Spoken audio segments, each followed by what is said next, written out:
Good morning. Welcome to this special TV1 newscast.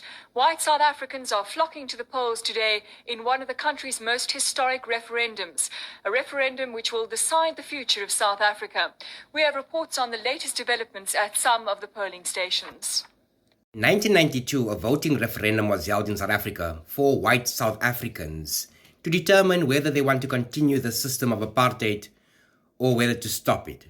At the time, all eyes of the world were on South Africa for its obvious oppressive system of apartheid. The country itself was on the verge of economic collapse because of boycotting and divestment from the international community. There was also the possibility of civil wars and riots breaking out in the country. So stopping this system was the obvious righteous choice, even though there were some pamphlets issued and some people that still wanted to keep within the old system. Obviously inclining people that a ja stem would mean all of these and a nee stem would mean the betterment of the country. So let's go to the polling stations and watch the voting and then return for the results. Voting began briskly in Pretoria this morning. Queues formed at all the polling booths before voting began at 7 o'clock. There was a lively atmosphere at a school in Arcadia, where President F.W. de Klerk and his wife Marika brought out their votes.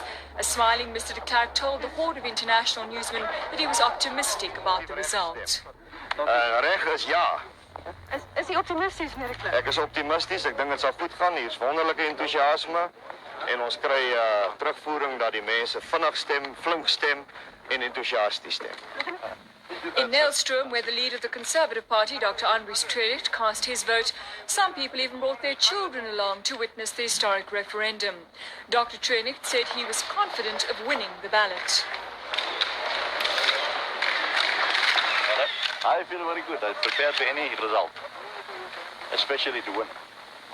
Another member of the Conservative Alliance, Mr. Jaap Marais, was one of the first to cast his vote at a polling station at Rittendale in Pretoria. In the Johannesburg suburb of Greenside, a long queue of voters waited for polling booths to open at 7 o'clock this morning.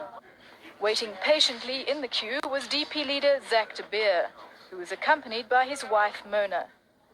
Under the glare of television and press cameras, Dr. de Beer presented his ID book for stamping and placed his vote before giving onlookers the thumbs up and leaving for a tour of the rest of the polling stations in his Parktown constituency. So this is the question they were asked. Do you support continuation of the reform process which the state president began on 2nd of February 1990, which is aimed at a new constitution through negotiation? We can see it was overwhelming 68% yes and 31% no. So there was still 31% of South Africans who still wanted to remain in the old South Africa. And we don't want to discuss them today because they are part of the whole problem. We want to discuss the people that said yes and why they said yes. So to you 68%, we first want to say thank you for acknowledging that there was a problem to begin with. But understand this, that giving us our rights back was not yours to give back in the first place.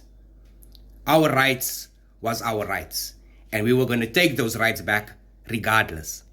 So, apartheid ended in 1994. So they told us. Now we are finding out all the children that were at that time, who have now grown up, are finding out that we were robbed severely. And let me explain to you how. We were told that apartheid ended in 1994, but in our local communities, we never noticed anything different. The white people are 4.4 million people, yet they own 70% of the land. The African people are 80% of the population, yet they own 5% of the land. Now, firstly, we wanted to first acknowledge that disparity. Do you think that is a fair disparity? Yes or no? If you are a person of justice and claim to be just and fair, then you would notice that that is an immediate disparity that is unequal. Not only do you have the lion's share of the lands that you possess are worth more than the lands that we possess. So the lands that we have in our localities, we call your areas, if you know, Lani areas, or we used to call them Lani areas, the white areas. Why? Because those are the areas you stayed in. And those areas are still now, even now, more valuable than they were before. So a house in our localities, when we sell them and then want to move into your locality or buy a property in one of your localities, we are unable to because of economic disparity. Our lands are worth less because you have the better lands. You have the better lands closer to industry, closer to the beaches, closer to all these things. So only the most successful of us who succeed in business and other things, in other avenues where we can climb out, are the ones that can come into your areas. That's why your areas are still predominantly the way your types of people, and very few of ours, because only the ones who succeed can come into your areas. Do you understand? Or do you still refuse to acknowledge the injustices or claim that there is no injustice in the first place? Even the colored people over here that own the land are not the colored people that you think of. These are the colored people that looked more like the white people.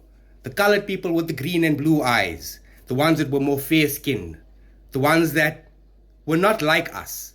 They were more like them, and they allowed them into their communities. And that's why they own more, because they look more like them. Because the system was based upon something which was physically material. You didn't see beneath our skin colors. You only saw our skin color. You saw us as inferior, based upon our skin color. You didn't see us as worthy of intellect. You didn't see us as worthy of anything. That's why you shoved us off into our communities so you could prosper and take the land and prosper from the land. And we have nothing now, and you have everything. And yet you still want us to acknowledge that there's justice in this. This itself is preposterous, and we will not acknowledge it. So if you can look at these huge numbers that we have, understand that all these people feel an injustice. And if you do not want to acknowledge this injustice, then justice always has a way of serving itself in the end.